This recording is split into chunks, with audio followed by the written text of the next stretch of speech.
pessoal, sejam bem-vindos ao nosso 8º programa do nosso canal Depois da Vírgula. E hoje, como tantos outros programas, a gente começa agradecendo aos nossos espectadores, aqueles que têm feito sua inscrição no canal, têm mandado mensagem de apoio, algumas, obviamente, críticas sugestivas.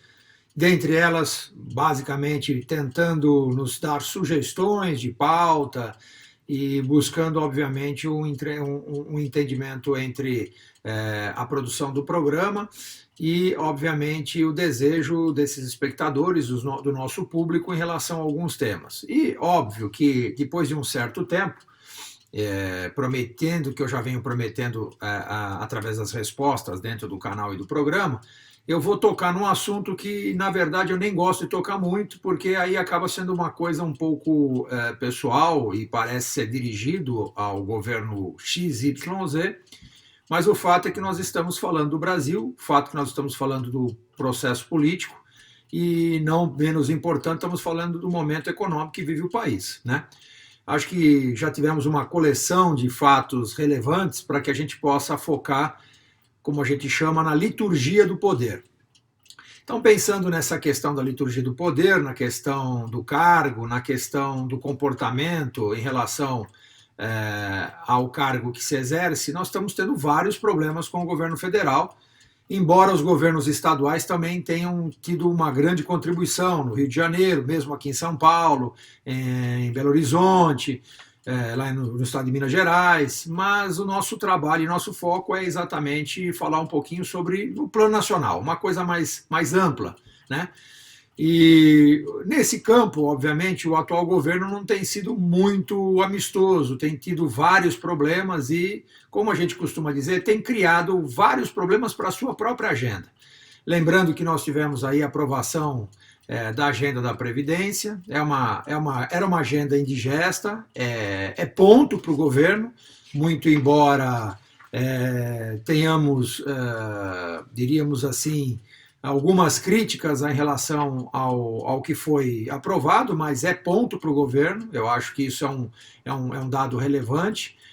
O governo, com essa aprovação, vai conseguir aí amealhar uma coisa em torno de 900 bilhões, 850, 900 bilhões, como já havíamos adiantado no último programa, mas o fato é que, antes de falarmos sobre essa questão econômica, que inclusive mais um problema de comunicação do então presidente Jair Messias Bolsonaro, foi a mídia e colocou, através das redes sociais, uma lista de realizações do seu governo em X meses, né, em 8 meses. E não me parece... Boa parte dessa lista não me parece fazer parte da verdade do que está acontecendo. Mas, para que a gente possa entender, se a gente for somar aqui, nós vamos ter pelo menos umas 8 confusões que ele criou e ainda estão aí debaixo do tapete para ser resolvida. Então, confusão, primeiro com a OAB, em relação à ditadura, em relação a prisão da ditadura, as torturas. Eu acho que foi uma confusão envolvendo o presidente da OAB completamente desnecessária, uma fala absolutamente sem medida, mas isso já foi repercutido e ele, obviamente, ficou numa situação muito embaraçosa, ele e o governo. Depois tivemos o problema com a Polícia Federal, com troca de comando, sem a autorização e sem o consentimento do então ministro Sérgio Moro, que é outro que está sobre fervura, né? Ele tem dado sinais claríssimos que não gosta da sombra do então ministro Sérgio Moro.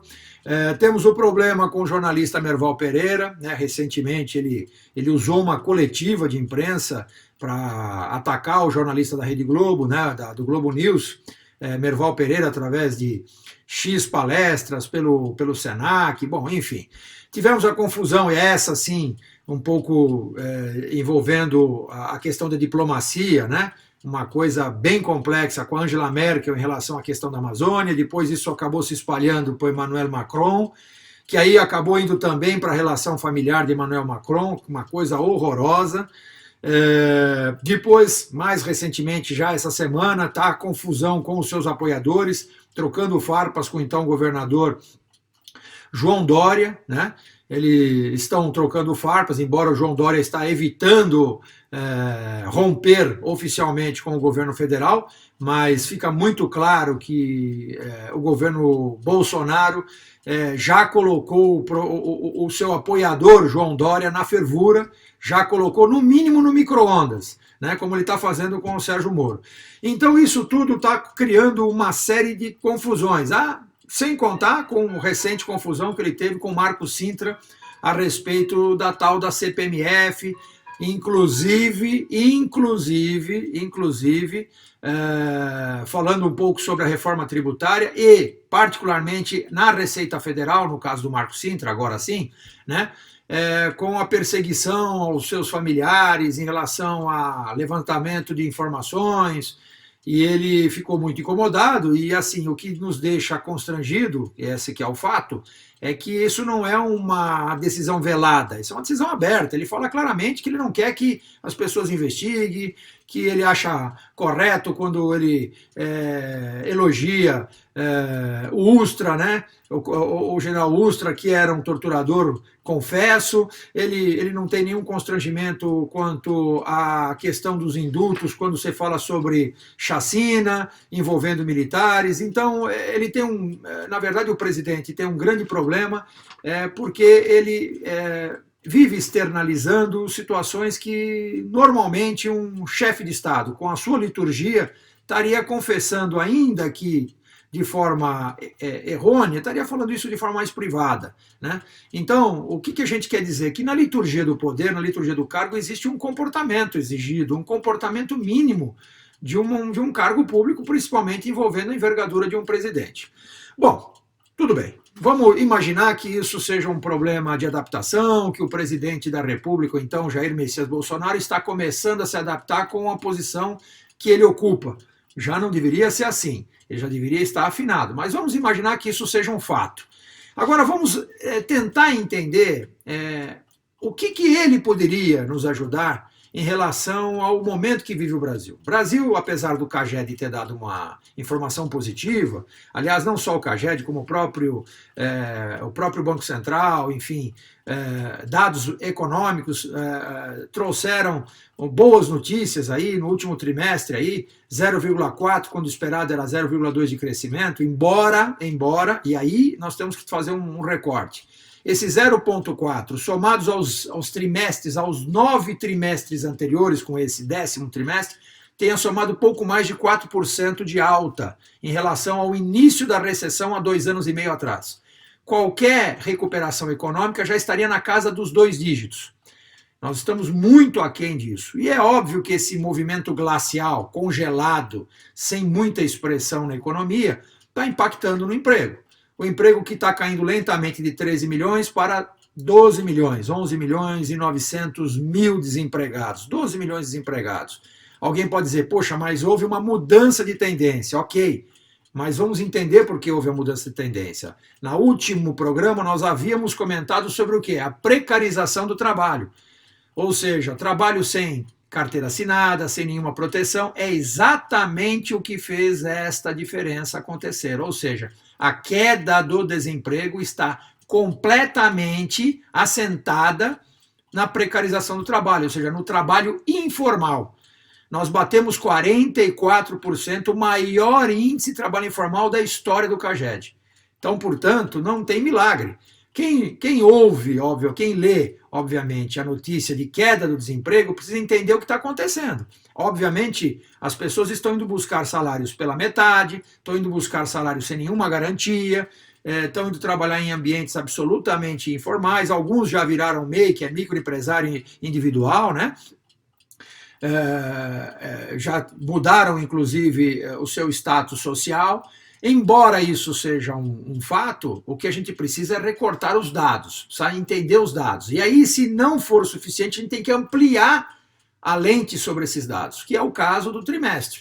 Quando a gente olha o trimestre 0,4 em relação a 0,2 esperado, nós temos que olhar tudo que está lá atrás. Então, o crescimento econômico é muito baixo. E aí a gente vai entender uma outra questão. Por que você acha que um empresário, ou uma indústria, ou uma empresa, ou um empreendedor viria para o Brasil para ofertar e para estabelecer uma planta industrial aqui, uma planta de negócios, né? Muito provavelmente isso não vai acontecer. Por quê? Porque o Brasil é um país fechado. É isso mesmo, o país é um país fechado, é um país com relações comerciais muito estreitas, baseado em commodities, ou seja, no produto agroindustrial. Nós temos pouco valor agregado. O que temos de valor agregado são de empresas multinacionais ou transnacionais que operam no Brasil, e ninguém vai estabelecer uma ampliação ou um aumento da produção no Brasil se nós dependemos muito, mas muito do mercado interno. O mercado interno tem uma queda nos últimos anos na ordem de 12% da renda nacional, uma coisa estúpida, brutal. As famílias estão, obviamente, com a sua renda severamente afetadas. Isso influencia no comportamento do consumo, no comportamento da demanda, e faz com que a oferta, a produção se retraia e opte por produzir em outro lugar, em outro continente. Então o Brasil ele não vai conseguir recuperar a sua economia se não melhorar o mercado interno. Bom, aí nós vamos trombar com outro discurso que é muito complexo, né? Lá no início dos trabalhos do governo Bolsonaro, ficou claro com o então ministro Paulo Guedes que nós teríamos uma vertente liberal, ou seja, o Brasil ia deixar de ser assistencialista. Nós não estamos vendo isso. Quer dizer, a economia, para girar a roda, está precisando colocar incentivos do Estado, ou seja, num velho e bom modelo keynesiano, ou seja, disponibilizando o saque do fundo de garantia, incentivando com ICMS, e com um grande detalhe, né? O Estado está quebrado. Então o Estado, que sempre foi um investidor nos momentos de crise, que seria o modelo keynesiano na sua essência, o Estado não está podendo fazer isso. O próprio orçamento do ano que vem é um orçamento que, se não quebrar a regra de ouro, ele já vai nascer morto. Ah, você não sabe o que é a regra de ouro? Então vou dizer o que é a regra de ouro. A regra de ouro é que o governo não pode aumentar nenhuma despesa no campo de despesas correntes, ou seja, para pagar salários. Então o governo está mal está pagando as contas da estrutura do erário. Quanto mais sobrar dinheiro para investimento. Então, se não quebrar a regra de ouro, ou seja, se o governo não tiver que emitir, inclusive para pagar salários, ele não terá como rodar a máquina o ano que vem. É isso que a gente precisa entender. Então, alguns desafios que estão além, obviamente, do discurso conflituoso do então governo Bolsonaro. É um governo que tem vários conflitos, e a gente não está nem entrando na questão dos acordos firmados, né? O acordo com a União Europeia é um acordo que depende, obviamente, de aprovação da União Europeia. Lembrando que a União Europeia apostou nesse acordo para se confrontar com o mercado norte-americano, mostrando que é capaz, lá para o mercado norte-americano, é capaz de fazer acordos comerciais, ainda que a União Europeia esteja mergulhada numa crise. Mas o acordo com o Mercosul tem dois atores fundamentais: Brasil e Argentina. E adivinha o que está acontecendo aqui? Brasil numa recessão, não tecnicamente, mas está num crescimento quase que uma estagflação. Podíamos dizer até que ainda tem uma pequena inflaçãozinha de 3,6 aí, sem nenhum crescimento. Pouca gente está falando sobre isso. Você tem um pequeno crescimento com inflação aí na casa dos 3,6%. Muito bem. E a Argentina que está quebrada. Então, esses dois sujeitos de ação, que são os principais motivos pelo qual a União Europeia teria o prazer e teria a vontade de estar com um acordo interessante aqui, fazem parte de um problema já nesse momento, né? É óbvio que agora turbinado pela discussão, na minha opinião, sem nenhum sentido, que o governo Bolsonaro travou com a Europa, principalmente com Macron e fundamentalmente com a Angela Merkel, né? Nessa questão um pouco mais relacionada à autonomia e a gestão da região amazônica. Não deixando de lembrar isso, nós temos aí uma reforma tributária em andamento. Essa reforma tributária que começou muito mal, obrigado. O governo começa discutindo sobre a volta da CPMF, ou seja, nós baixamos o nível da discussão. Nós estamos tentando redesenhar as relações industriais, relações de consumo, através de novos campos de tributação e de fazer uma coisa mais equitativa, mais igualitária, em que os estados possam respirar um pouco mais e que a gente possa voltar a investir, ou seja, os estados possam ter capacidade de investimento, como o Estado, como a União tem a voltar a ter capacidade de investimento, mas discutindo o CPMF e a volta dela não me parece ser um bom caminho. Então, gente, para que a gente possa entender, eu aqui, através do nosso programa, a gente acaba tendo um pouco de receio de tocar nesse assunto mais político por não dar a entender que nós estamos sempre trazendo notícias na contramão, mas o fato é que precisa haver um contraponto. Né? Nós temos aí uma economia claudicante, uma economia completamente combalida, temos aí processos em profusão de confusão política, ou seja, totalmente desnecessárias, brigas ou confusões que estão se criando sem nenhuma relação com pauta e nem com o foco do momento do Brasil. E, óbvio, não menos importante, tentar traduzir os números que têm saído ultimamente aí na mídia, né, principalmente sobre o CAGED em relação ao emprego, ao desemprego, mostrando que a precarização foi o que foi a cortina de fumaça que acabou atrapalhando essa leitura, e que esse 0,4 trimestre, somado ao que já aconteceu nos outros 9 trimestres, não quer dizer absolutamente nada.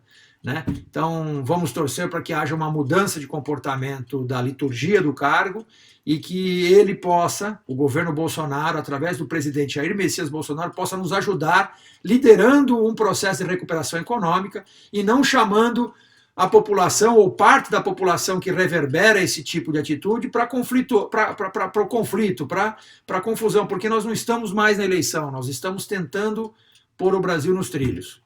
Bom, gente, eu quero agradecer, aí no finalzinho, por favor, vai ter aí para vocês se inscreverem, vai ter a mensagenzinha para vocês se inscreverem no nosso canal. Quero agradecer aqueles que já se inscreveram e vou já me despedindo. Por hoje é só e que Deus nos abençoe. Até lá, até a próxima.